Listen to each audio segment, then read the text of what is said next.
Kamila Shamsie was raised in Pakistan, lives in London, and has written 7 novels. She was selected in 2013 for Granta's list of the 20 most promising authors under 40, and became a British citizen in the same year. Her acclaimed 2009 novel Burnt Shadows was followed by A God in Every Stone, which was shortlisted for the Bailey's Women's Prize for Fiction. Her latest, Home Fire, is a tense family drama set in Massachusetts, northwest London, Raqqa and Karachi, and has earned a place on the Man Booker long list.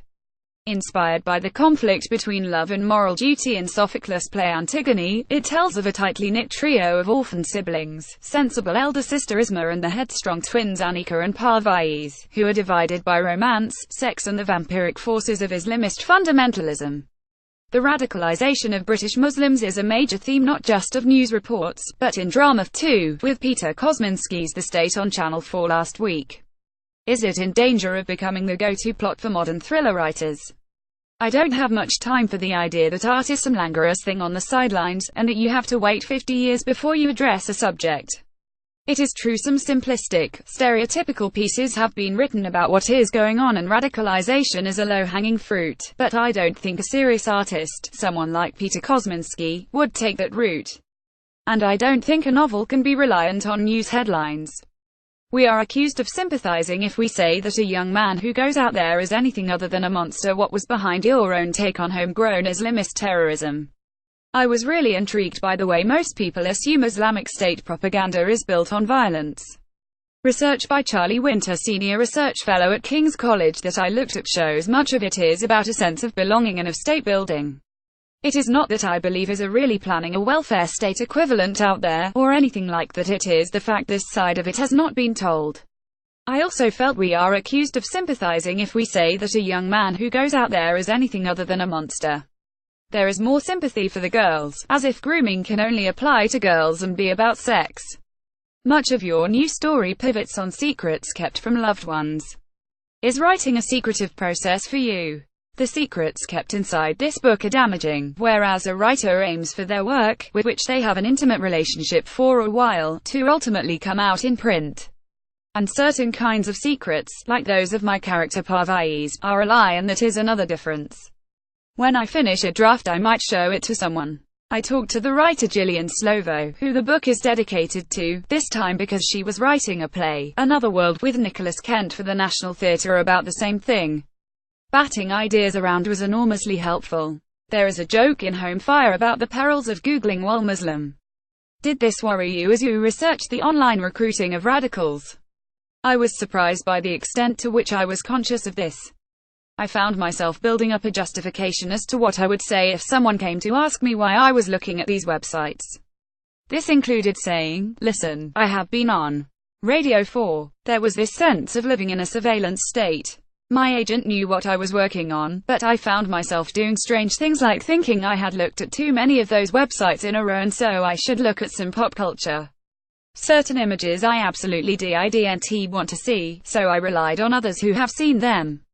I was interested in interviews with people who had been into Raqqa and come out. I felt much freer doing this online research in Karachi, and the irony of that struck me. When I was growing up in Pakistan, it was a police state. Local library campaigning is a signifier of moral good in this novel.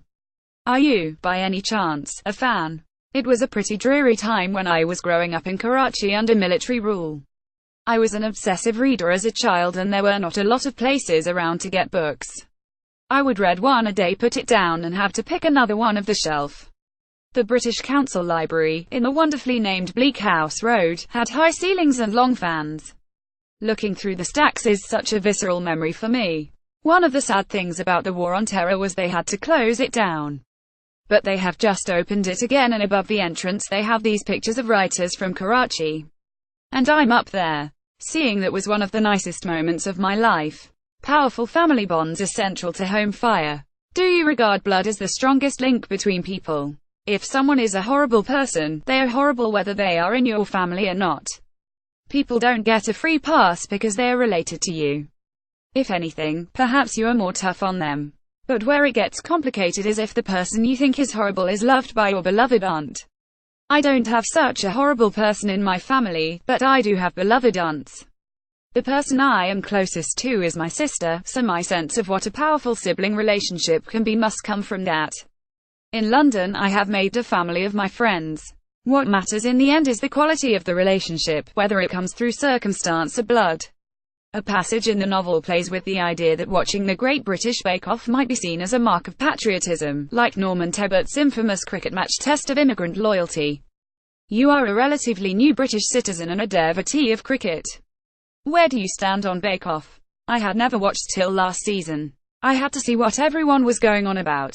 I am not a cake maker, but I did get unexpectedly involved. This is actually the first book one feel I have written from within Britain.